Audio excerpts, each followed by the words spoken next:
আসসালামু আলাইকুম। এবি চ্যানেলের পক্ষ থেকে আপনাদের সবাইকে জানাই অসংখ্য শুভেচ্ছা। আশা করি যে যেখান থেকে আমার এই ভিডিওটি দেখছেন, আপনারা সবাই ভালো আছেন। আপনাদের দয়া এবং আল্লাহর অশেষ মেহেরবানিতে আমার পরিবারের সবাইকে নিয়ে আলহামদুলিল্লাহ আমি ভালো আছি। বরাবরের মতো আবারও নতুন একটা ভিডিও নিয়ে আসলাম। আশা করি আপনাদের কাছে ভালো লাগবে। আজকে সকাল সকাল আমি হাঁটতে গিয়েছিলাম। গিয়ে আমি বাজার করে নিয়ে আসলাম। তেলাপিয়া মাছ নিয়ে আসলাম এবং টাকি মাছ নিয়ে আসলাম। টাকি মাছগুলো দেখতে অনেক সুন্দর লাগছে। অনেক মানুষ কিনে নিয়েছে। লোকটার কাছে আর মাছই ছিল না। সব মাছগুলো বিক্রি হয়ে গেছে আধা ঘন্টার ভিতর। তাই আজকে মাছগুলো আমি সুন্দর করে কেটে নিয়ে পরিষ্কার করে ফ্রিজে রেখে দেব আর কিছু ভর্তা বানাবো।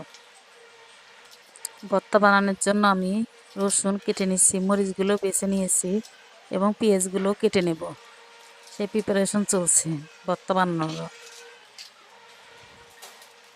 রসুনগুলো কাটা হয়ে গেছে, এখন ধুয়ে নিয়েছি।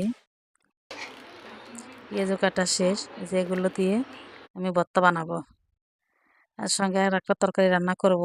আজকে কাঁচা কলা দিয়ে তরকারি রান্না করব। এই জন্য কাঁচা কলাগুলো আমি কেটে নিচ্ছি। কাঁচা কলাগুলো কেটে আমি হলুদ দিয়ে মাখিয়ে রাখবো, কারণ কলা কেটে যদি না মাখিয়ে রাখা যায় হলুদে তাহলে কালো হয়ে যায়। এই জন্য আমি কলাগুলো কেটে হলুদ দিয়ে মাখিয়ে রাখবো। কলাগুলো এখন আমি হলুদ দিয়ে মাখিয়ে রেখে দেব। এখন রান্নার কাছে চলে যাব। কড়াইয়ে তেল দিয়ে তাতে পেঁয়াজ কুচি, কাঁচামরিচ, জিরা ও তেজপাতা একসঙ্গে ভেজে নিয়ে আমি এরে উঠিয়ে নিয়ে পাটাতে পিষে তরকারি নামানোর আগে আমি এটা দিয়ে দেব। এই জন্য এটা আলাদা করে আমি ভেজে নিচ্ছি। ওটা তুলে রেখে আমি আবারও তেলের ভিতর পেঁয়াজ কুচি দিয়ে দিলাম এবং হালকা ভেজে নিলাম। এখন মাছগুলো দিয়ে দেব।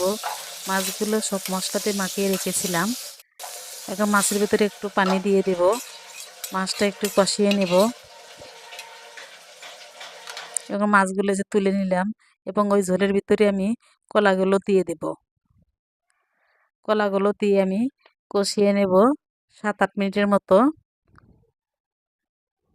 তারপরে যে আমি তরকারিতে পানি দিয়ে দিলাম।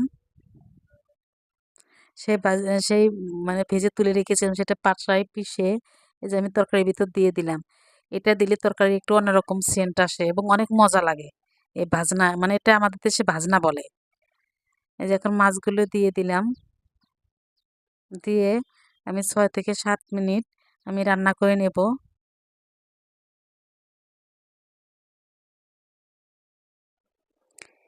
বলক উঠলে আমি নামিয়ে নেব। যে বলক উঠে গেছে, এখন নামিয়ে নেব। এখন টাকি মাছগুলো হলুদ আর লবণ দিয়ে মাখিয়ে ভেজে নিচ্ছি। সঙ্গে পেঁয়াজ, মরিচ ও রসুনও ভেজে নিচ্ছি। টাকি মাছটা ভাজা হয়ে গেছে, নামিয়ে নিয়ে পেঁয়াজ মরিচ আর একটু আমি ভেজে নেব। টাকি মাছটা আমি বেছে নিয়েছি। এখন ভর্তা বানিয়ে নেব। এই যে আমি এখন ভর্তা বানিয়ে নিচ্ছি। আর কে কে টাকি মাছ ভর্তা পছন্দ করেন কমেন্টের মাধ্যমে জানাবেন। আর আমার ভিডিওটি ভালো লাগলে বন্ধুদের মাঝে একটু শেয়ার করে দিবেন। সবাই ভালো থাকবেন। আল্লাহ হাফেজ।